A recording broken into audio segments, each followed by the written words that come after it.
Төреғали ажырасып кетіпті дегенге алғашында сенбеп едім. Өйткені екі баласы бар тату-тәтті отбасы еді. Төкеңнің өзі де, әйелі Маржан да сыйласымға жақсы жандар. Аға деп сызылып тұратын. Негізі Төкеңде құдайы көршін болғанына разы едім. Амал қанша, олардың ажырасқаны рас болып шықты. Шымқала ысып кеткен соң отбасымды алып Бурабайға бір апта демалып келіп едім. Алдымнан осындай өсек шықты. Жалпы жақсылықтан бұрын жамандықты алдымен дуылдата айтатын халықпыз ғой. Үйге келіп шешініп шайға отырғанымыз сол еді. Көршілеріміз бірінен кейін бірі сәлем берген болып келіп, Төкеңнің ажырасқанын сүйінші сұрағандай қылып жар салды. Сенгім келмеген, бірақ ақиқаты сол екен. Арада бір күн өткен соң Төкеңнің өзі келді. Алдымен Бурабай қалай екен, қалай демалдыңыздар деп хал-жай сұрасқаннан кейін, жағдайды естіп жатқан шығарсыздар, солай болып қалды деп күрсініп төмен қарады. Естуін естідік, бірақ өз аузыңнан естіген басқа. Не боп қалды? Өзгеге үлгі болатындай отбасы едіңдер ғой дедім. Төреғали болса, әйелім бажамның ашынасы болып шықты. Әйел деген қойныңда жатқан сұр жылан, байқамасаң шағып алады деп бекер айтпайды екен. Әйелім нағыз сұр жылан болып шықты деп әңгімесін бастады. Әйеліммен бажамның үстінен түстім.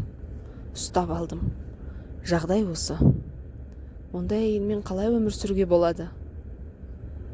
Әйелімнің сіңілісі үйленіп, тойға барып келген соң, әйелім кәдімгідей өзгерді.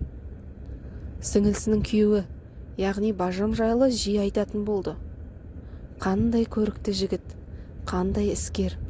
Сіңілімнің бағы бар деген сияқты әңгімені жиі көңірсітіп отыратын. Бажам Қызылорданың тумасы. Шымқаламен екі орта алыс емес қой. Әйелім, сіңілім айтып қалыпты, бүйтіп қалыпты деп Қызылордаға жиі баратын болды. Одан көңіліме ешқандай күдік келген жоқ. Сөйтіп жүріп жаттық. Бажам да түрлі сылтау айтып, Шымкентке жиі келгіштеп кетті. Кейде үйге қонып апталап жатып қалады. Тірлік жасап жатқан бала ғой деп ішімнен ойлап қоям. Бажам келген кезде әйелім гүл-гүл жайнап кететін. Маған пісірмейтін тамағын пісіріп, ішіп отыр, алып отыр деп іші бауырына түсіп кете жаздайтын. Бажамды әйелім қатты сыйлайды деп мен ішімнен риза болып жүретінмін. Сөйтсем, ойлары басқа екен ғой. Мен жұмыстың адамымын. Таңертең кетіп, кешке бірақ келем. Келсем, бажам керіліп диванда теледидар көріп жатады. Әйелім соны айналсоқтап, соның жанында жүреді. Бір күні күннің ыстығы өтіп кетті ме, басым ауырып болмаған соң, жұмыстан сұранып, түс кезде үйге қайтқам. Екі балам жазғы лагерде. Үйде бажам мен әйелім қалған еді. Үйге келіп есікті тартсам, жабық тұр екен. Әйелім бір жаққа, бажам болса өз тірлігімен кеткен болды ғой деген ойда, есікті өз кілтіммен ақырын ашып үйге кіргенім сол еді. Жатын бөлмеде жатқан екі адамның бір қарбалас дыбыстары шықты. Аяғымды шешпестен жатын бөлмеге ұмтылдым. Көзім шыға жаздады. Тыр жалаңаш әйелім халатын үстіне кие алмай әлек болуда. Ал бажам орамалын беліне орап төсектен тұрып келе жатыр екен. Шамасы екеуі де аяқ асты мен келеді деп ойламаса керек. Осылайша әйелім мен бажамды төсекте жатқан жерлерінен ұстап алдым. Мұндай опасыздық бола ма? Бажа емес, арамза екенсің. Ақ төсегімді ойрандадың. Қатынымды арбап астыңа салдың деп бетіне түкіріп, тыржалаңаш жатқан әйелімді тепкілеп үйден қуып шықтым. Салдақы, осы екен ғой сенің Қызылордаға жиі барғыштап кеткенің. Көтің әбден қышыған екен жүзікше. Ана ер жетіп қалған екі балаңнан ұялсаң етті. Енді туғандарыңның, ана сіңіліңнің бетіне қалай қарайсың, сука, деп бір ұрып құлатып, тұншықтырып өлтіргелі жатыр едім.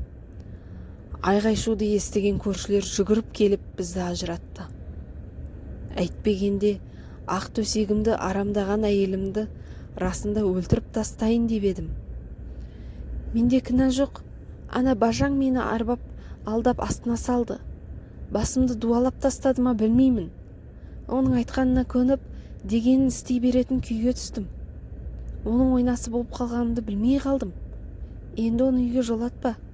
Кешір мені, Төреш, кешір, деп жылап әйелім аяғыма оралды. Бірақ кешіре алмадым. Бәлкім бөтен бір еркекпен жатып ұсталса, бір сәттік сезімнің құрбаны болған шығар деп кешірер медім. Бірақ бұл менің бажамның ашынасына айналып тұр ғой. Қалай кешірем? Ал бажам болса, үйге келіп араласып, дәм татып тұрып осындай опасыздық жасап отыр.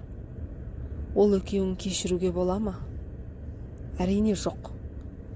Екі балам да әкеммен қаламыз деді. Әйелімді қуып жібердім. Жүрсін енді қара бет болып. Жаным деген, адал жарым деген әйелімнің істегені мынау. Екі аяқты да бажа тату деп жатушы еді. Сөйткен бажамның жасағаны анау. Енді кімге сенерімді білмей қалдым. Жағдай осы аға, деп әңгімесін аяқтады Төреш. Мен үндемедім.